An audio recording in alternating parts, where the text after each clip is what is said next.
Hey, I'm Minimarie and welcome back to my channel. Come along as I rank the 64 Disney animated classics this year.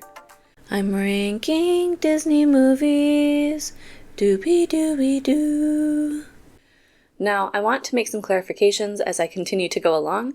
Clarification number 1, although which movie I watch every 5 days is a surprise, because I draw them from a basket full of envelopes that contain each film, we do know the last movie that I will be watching this year, assuming that it is released on time. I already have that envelope numbered and set aside so it's not accidentally drawn from the basket. Clarification number 2, although you have not seen the basket, I promise it exists and you will see it today. You will see our film randomly chosen by my goodest boy Ike, and with that, let's get started. Pick one. Oh, that one? This one? Here, sit. This one or this one? That one? Okay. Alright, let's see what we got. We got, yes, sit. Make Mine Music. Make Mine Music. Is that the name of the movie? Yeah. Now, same as usual, if you've never seen Make Mine Music and you don't want any spoilers, now is the time to drop to the description below and use that Google link to see this movie's ranking alongside the other movies that I've already done so far. Spoilers start in 3, 2, 1. Make Mine Music is a 1946 music anthology film similar to Fantasia or Fantasia 2000. However, it's a little more contemporary, has crude humor, and contains more violence when compared to a lot of today's animations designated for children. But at the time, regulations weren't as strict, and Disney did later edit the film to make it more family-friendly.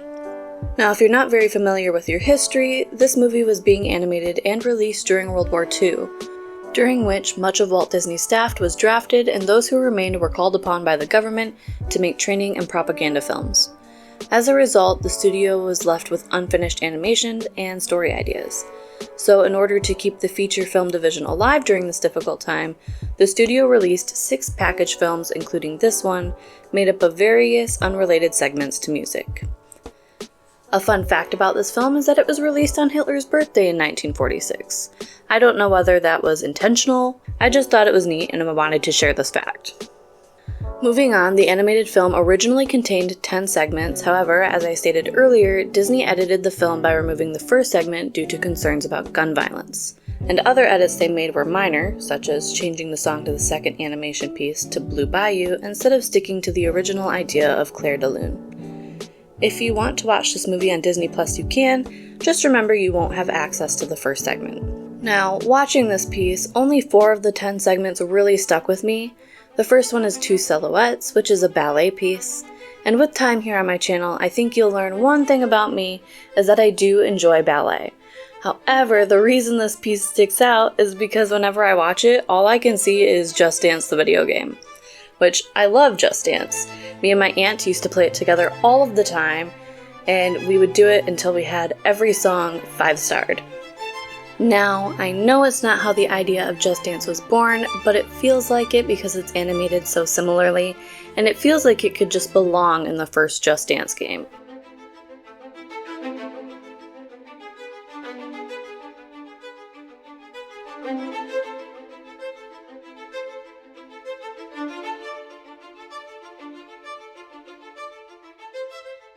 Moving on, the next 3 segments that stick with me are Peter and the Wolf, Johnny Fedora and Alice Bluebonnet, and the finale, The Whale Who Wanted to Sing at the Met. All of these stick with me for the same reason. Like I mentioned in 101 Dalmatians, I prefer lengthier animations where I'm able to build more of a connection to the characters of a piece. And these 3 pieces allow me to do that compared to the other animations in Make Mine Music. Now, with all of that being said, it may come as a giant shock to some of you that I would rank Make Mine Music above Fantasia 2000. But currently that's how I feel about this film.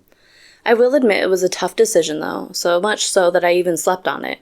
However, after careful consideration, I think the main reason for this is that in some of the pieces, whether through song or a star guest, in Make Mine Music we get narration, and this leaves fewer things open to interpretation, which in turn is less work for the brain, which is relaxing for me after a tiring day. To wrap things up, I'll give a current overview of our standings. We currently have 101 Dalmatians in our number 1 spot, Make Mine Music in our number 2 spot, and Fantasia 2000, as beautiful as it is, sitting in 3rd place. I'll see you guys again in the next 5 days when I rank the next Disney animated film, but until then, ta-ta for now.